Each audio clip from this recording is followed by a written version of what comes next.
मुंबई उपनगरातल्या टॉप 9 बातम्यांचा आढावा घेऊया। 5 वर्षात मुंबई पालिकेने 8 वेळा ठेवी मोडून 2360 कोटी काढले। बेस्टच्या अनुदानासाठी 6 वेळा ठेवी मोडीत काढल्या। माहिती अधिकाऱ्यांमधून माहिती समोर। गोविंदा सराव पथकांना क्रेन, दोरी आणि हुक पुरवणार। सुरक्षेसाठी उपाययोजना। पालकमंत्री दीपक केसरकर यांचे मुंबई महापालिकेला आदेश।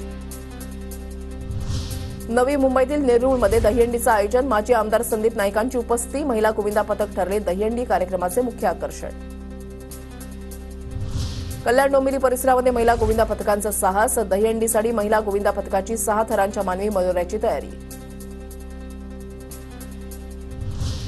बीएमसीमध्ये विविध प्रशासकीय कारणांमुळे अभियांत्रिकी संवर्गाची 1800 पदं रिक्त। जागा न भरल्यास आंदोलन करणार। म्युनिसिपल कर्मचारी कामगार सेनेचा इशारा। मुंबईतील कामा रुग्णालयामध्ये कर्मचाऱ्यांना फेसबुक, इंस्टाग्राम वापरण्यावर बंदी। रुग्णांकडे दुर्लक्ष होऊ नये यासाठी रुग्णालय प्रशासनाचा निर्णय।